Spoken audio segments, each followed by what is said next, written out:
Marje kirik oli ikkagi esimene päris Eesti kogudus ja ka selles kirikus peeti esimese laulupeo üldproov, mis paneb ka eriti suure rõhuasetuse sellele kirikuhoonele.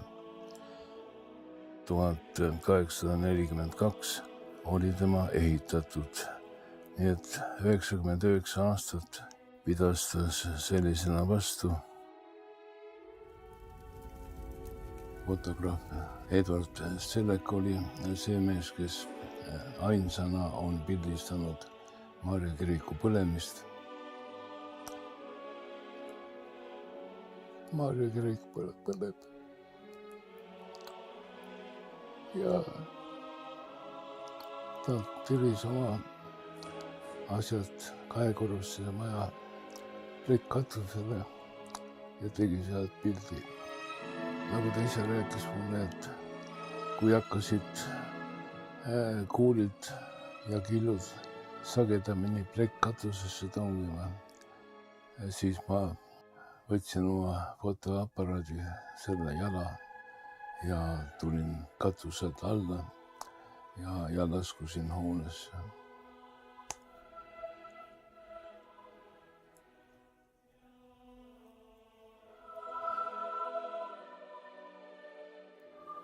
Kõik põles ära.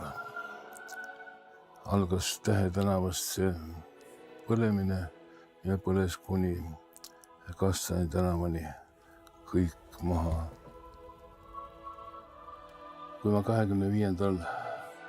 juulil olin 56. aastal saanud leeriõnnistuse ja Marje koguduse täielikuks liikmeks, siis läksin ma tööle sinna samma lähedasse Pepleri tänav 4, kus on praegu Rahvaülikool ja kui ma aknast välja vaatasin selliselt, et pisut allapoole kummardasin, siis ma nägin üleval Marje kiriku torni ja alates 1. septembrist ka selle torni lõhkujad, kus oli 4 EPA tudengit, igaüks ühe nurga peal, kangid käes ja lõhkusid seda torni, lõhkusid seda mitu nädalat ja võib-olla isegi mitu kuud.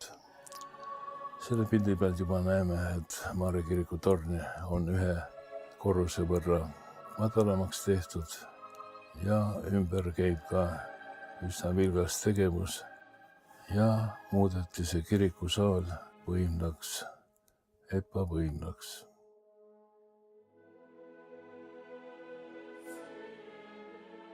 No siin on oma ilus ja uhkuses Tartu Marje kirik, mis paistis minu koduõue ja oli nii-öelda valge luigena üle kogu linna ja ta oli tõesti väga kaunis. Nii et see on niisugune mälestus, mis on mällu sööbinud.